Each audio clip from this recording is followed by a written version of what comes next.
Dear students, अस्सलाम वालेकुम। जैसे कि आपको मालूम है कि ग्राफिक डिज़ाइनिंग की अगली वीडियो में मैं आपके सामने हाज़िर हूँ। ग्राफिक डिज़ाइनिंग में हमारा कोर्स जो है वो दो हिस्सों पे डिवाइड है। कुछ थ्योरेटिकल पोर्शन है और कुछ प्रैक्टिकल है।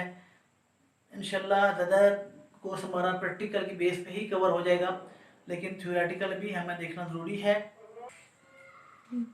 तो हमारे पास प्रैक्टिकल में हम बहुत सी चीज़ें कवर कर सकते हैं थ्योरी की भी, तो इसलिए प्रैक्टिकल भी साथ साथ चलेगा। पहले भी हम टूल पैलेट से आपको इंट्रोड्यूस करवाया। हमने इससे पहले दो वीडियोस टूल पैलेट पे बना चुके हैं। तो टूल पैलेट पे अगली वीडियो में टूल पैलेट्स के रिमेनिंग टूल्स जो रह गए हैं उसमें हम देखेंगे। तो चलते हैं कंप्यूटर स्क्रीन पे, देखते हैं रिमेनिंग टूल्स। सो स्टूडेंट्स, हम अडोब फोटोशॉप CS6 की स्क्रीन पे मौजूद हैं और आज इंशाल्लाह कोशिश करूँगा कि आपको जो अडोब फोटोशॉप के रिमेनिंग टूल्स हैं उनका सबका इंट्रोडक्शन हो जाए, कंप्लीट हो जाएं, ताकि इससे हम आगे चलें और हम किसी ग्राफिक्स को क्रिएट करना और कुछ जो दूसरी इम्पोर्टेंट चीज़ें हैं वो हम शुरू कर सकें। तो आज सबसे पहले जो टूल है वो है मूव टूल। अगर हम टूल पैलेट के जो सेकंड रो है राइट साइड पे इसमें देखें तो सबसे पहला टूल है मूव टूल। बहुत ही इम्पोर्टेंट टूल है। आप इस टूल को बहुत से यूजेज हैं। फॉर एग्जांपल हमारे पास कोई शेप है, हम इस शेप को यहाँ से इस लोकेशन से हटा के किसी दूसरी जगह लेके जाना है तो हम इसको सेलेक्ट टूल से नहीं कर सकते, बल्कि ये मूव टूल के ज़रिए से ही, जब मूव टूल पे हमने क्लिक कर लिया, अब ऑटोमेटिकली इस टूल को हम किसी भी डायरेक्शन में हम मूव कर सकते हैं। तो ये मूव टूल, इसकी शॉर्टकट की V है। और जब हम मूव टूल सेलेक्ट करते हैं तो एज़ यूजुअल इससे रिलेटेड बाकी चीज़ें भी आपके सामने इस मूव टूल के साथ वो तो नहीं है टूल्स। इस मूव टूल में रिमेनिंग टूल्स नहीं हैं। जैसे जिन टूल्स के साथ ये वाला डॉट है उनके साथ मैंने बताया था कि उस पर आपके पास रिमेनिंग टूल होते हैं और भी एडिशनल टूल्स होते हैं, लेकिन ये मूव टूल ऐसा टूल है जिसके साथ और कोई टूल नहीं है। ये एक स्टैंड अलोन है, अकेला टूल है ये। तो इस टूल को और भी बहुत से यूज़ हैं। लाइक आप इस शेप की कॉपी चाहते हैं तो अगर आप ऑल्ट की प्रेस कर लें और इस मूव टूल को मूव करें तो ऐसी ही एक और शेप आपके सामने बन जाएगी। आप जितनी दफ़ा जाना वो टैब की प्रेस करके आप इसको जाना वो मूव करते जाएंगे तो आपकी इससे रिलेटेड आपकी और भी डुप्लिकेट कापीज़ की बनती जाएंगी। तो ये मूव टूल का ये सारे यूजेज हैं। मूव टूल की इम्पोर्टेंस आपको जाना वो जब प्रैक्टिकली काम करेंगे तो फिर इस दौरान आपको इसका पता चलेगा कि ये मूव टूल कितना इम्पोर्टेंट टूल है। लेकिन राइट नाउ जस्ट इसका इंट्रोडक्शन है। तो आपने देखा कि हमने मूव टूल को एक तो मूव टूल के ज़रिए से एक किसी शेप को मूव किया, इसके अलावा जाना वो हमने मूव टूल के ज़रिए से कुछ और टूल भी क्रिएट किए। तो मूव टूल के बाद जो नेक्स्ट टूल है वो है क्विक सिलेक्शन टूल है। W इसकी शॉर्टकट की है। क्विक सिलेक्शन टूल और इसके साथ एक और क्विक सिलेक्शन टूल को अगर हम यूज़ करें तो आप जहाँ क्लिक करेंगे, जिस एरिया में क्लिक करते जाएंगे वो एरिया आपका सिलेक्ट होता जाएगा। कंट्रोल D से हम इसको डीसेलेक्ट भी कर सकते हैं। और इसके अलावा यहाँ पे इसके साथ एक जो इसका कंपेनियन टूल है वो मैजिक वैन टूल बहुत ही इम्पोर्टेंट टूल है। इस टूल को यूज़ करते हुए आप सिमिलर पिक्सल को सिलेक्ट कर सकते हैं। यहाँ पे हम क्लिक करते हैं तो ये पूरी शेप सिलेक्ट हुई है, लेकिन जब हम इसको किसी इमेज पे क्लिक करेंगे तो उस इमेज पे जहाँ जहाँ सिमिलर कलर की पिक्चर्स होंगी उसको ये सिलेक्ट करेगा। इसके अलावा और किसी पिक्सल को सिलेक्ट नहीं करेगा। इसके अलावा हम इसका यहाँ से टॉलरेंस है, इस टॉलरेंस को कम करके ज़्यादा करके हम एरिया को बढ़ा सकते हैं जो इसकी सिलेक्शन का एरिया होता है। बहरहाल ये टूल जो है magic wand tool, the magic wand tool is another tool that you can use to select an area on the screen. It is used when you want to select an area that contain the same color throughout। Magic wand tool के बाद जो tool next tool है वो है eye dropper tool. Eye dropper tool भी बहुत ही important tool है। Eye dropper के साथ ही और 3D material I dropper tool है, कलर सैम्बलर टूल है, रूलर टूल है, नोट टूल है और काउंट टूल है। ये सारे टूल एंड सब की शॉर्टकट की आई है, लेकिन डिटेल से हम इनको देखेंगे इंशाल्लाह जब हम यूज़ करेंगे। लेकिन राइट नाउ जस्ट आपको बता दूं कि आई ड्रॉपर टूल के ज़रिए से आप कोई भी कलर पिक करना चाहते हैं तो वो इसके ज़रिए से आप पिक कर सकते हैं। फॉर एग्ज़ाम्पल मैं यहाँ क्लिक करता हूँ तो आप यहाँ देखें कि आपके जो कलर पैलेट है इस पे ये कलर सेलेक्ट हो गया है। अगर मैं यहाँ पे क्लिक करता हूँ तो ये देखें जो कलर हमने यहाँ पे आपको सेलेक्ट किया वो यहाँ पे भी कलर सेलेक्ट हो गया है। अब हम जो भी कलर यूज़ करेंगे वो ये वाला कलर होगा। हम कलर आई ड्रॉपर टूल को यहाँ यूज़ करते हैं, अब ये वाला कलर आ जाएगा। तो ये बेसिकली आई ड्रॉपर जो है ये कलर पिकर है। इसके ज़रिए से आप कोई भी कलर आप सेलेक्ट कर सकते हैं।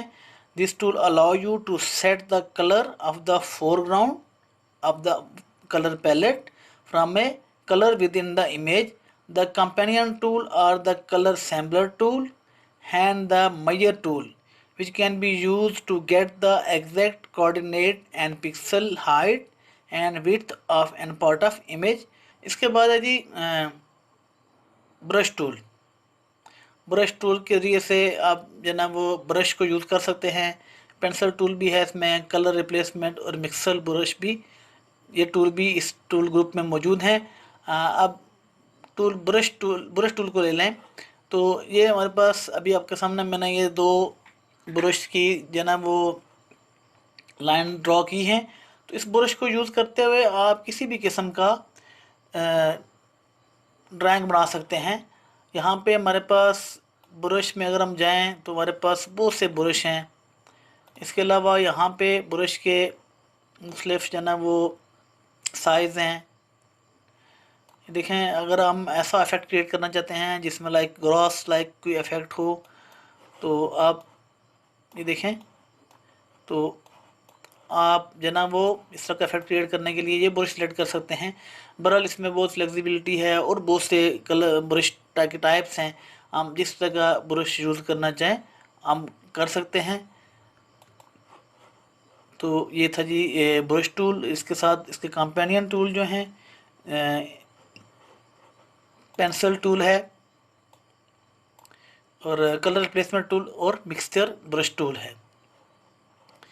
इसके बाद नेक्स्ट जो है ये है जी हिस्ट्री ब्रश टूल भी अपनी जगह एक बहुत ही इम्पोर्टेंट टूल है। इस टूल को यूज़ करते हुए आप ये क्या करता है, this tool allow you to paint with source data from a specified history state or snapshot। The other option is the artistry brush which allow for painting with stylized strokes from a specified history state or snapshot। के पास ये artistry जैसे brush की बात हुई है तो यहाँ पे डिफरेंट आर्ट्स आपके पास है। वो तो मैं पहले भी आपको आर्ट्स बता चुका हूँ। This tool allow you to paint with the source data for a specified history state or snapshot। Next है जी gradient tool। A gradient allow you to fill an area of an image with a color range where the color gradually run into each other। The other option with this tool is the paint bucket or fill tool which you would use to fill a selected area of the image with a single color। यहाँ पे click करें तो आपके सामने ये gradient tool आता है। जी इसकी शॉर्टकट की है।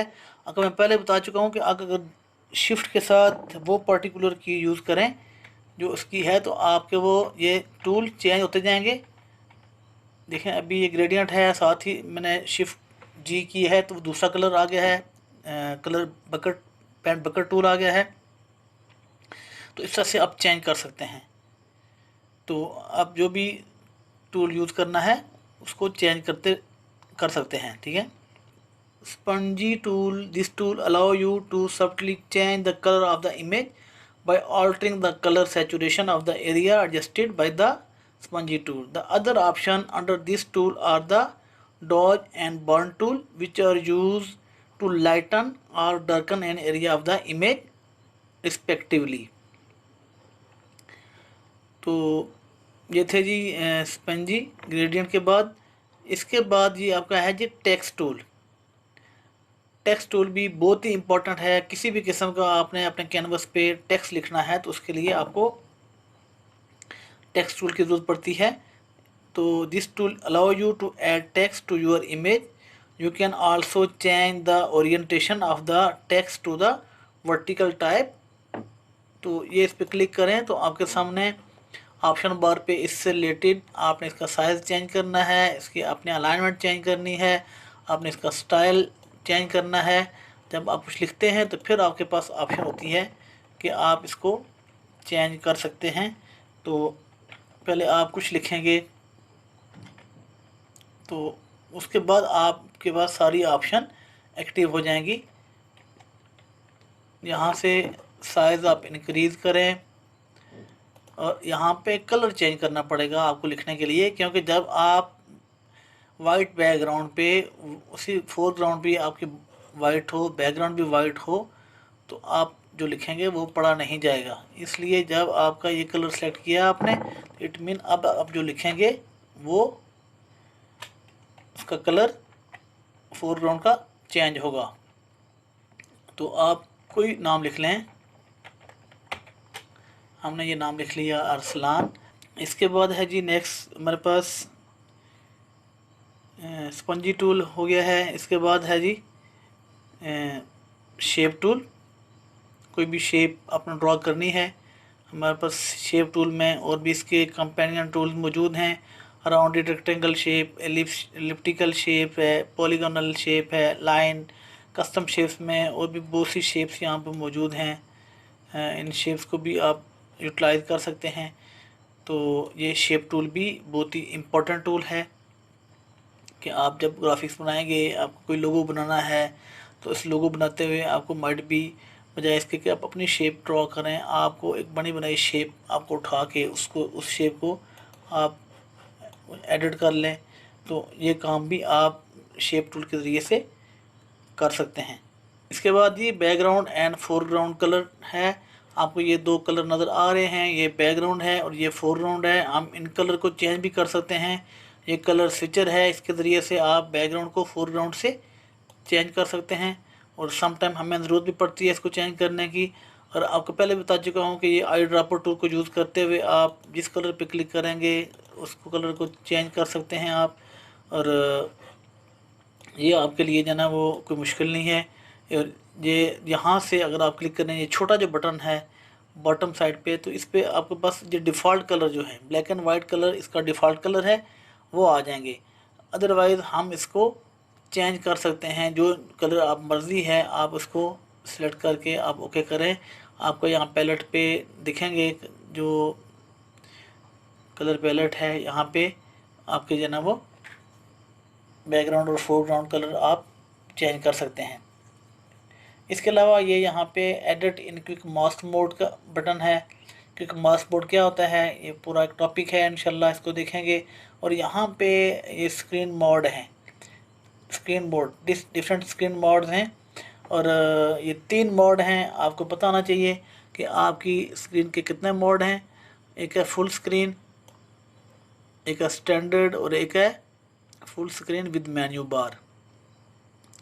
ये full screen without menu bar है, इसमें मेन्यू बार नहीं आता और इसमें मेन्यू बार आपका अपीयर हो रहा होता है। और बाकी जो है ना आपकी फुल स्क्रीन होती है, लेकिन इसमें मेन्यू बार भी नहीं होता। तो ये देखें जैसे अभी फुल स्क्रीन किया हमने, तो एस्केप की प्रेस करें तो दोबारा से आपका नॉर्मल ये स्टैंडर्ड है और ये फुल स्क्रीन मोड है, ठीक है। और एक full screen with menu bar, ये अभी जो आ रहा है full screen with menu bar आ रहा है। और एक ये स्टैंडर्ड है, जब स्टैंडर्ड में आते हैं तो जैसे नॉर्मली हम काम कर रहे होते हैं, ये आपका एक स्टैंडर्ड मोड होता है जिसमें आप नॉर्मली काम कर रहे होते हैं। So students, palettes design tool palettes में आज हमने कुछ रिमेनिंग टूल्स सीखे। यकीनन आपको इन टूल्स के बारे में काफ़ी अच्छी समझ आई होगी। इन टूल्स को प्रैक्टिकली भी इम्प्लीमेंट करेंगे हम, साथ साथ भी करेंगे, और कुछ पहले टूल्स की इंट्रोडक्शन हो जाए, इसके बाद हम इन टूल्स को वन बाय वन, बल्कि जब आप उनको वीडियो एडिटिंग करेंगे तो ऑलमोस्ट सारे टूल यूज़ हो रहे होते हैं, इसलिए इन टूल्स को अपने अच्छी तरह से याद करना है। और पहले जो बताए टूल्स हमने कर चुके हैं वो भी, और ये टूल्स भी आपने इनके प्रैक्टिकल भी लिखने हैं। तो उम्मीद है आपको इन टूल की समझ आई होगी और इन टूल्स को आप प्रैक्टिकली परफॉर्म भी करेंगे, और आप सब लोगों ने अपने अपने कंप्यूटर पे एडोब फोटोशॉप इंस्टॉल भी कर चुके होंगे, और आप डेली जो भी वीडियो आपको मेरी मिल रही है उस वीडियो के मुताबिक प्रैक्टिस भी कर रहे होंगे। So thank you for watching. अल्लाह हाफिज़।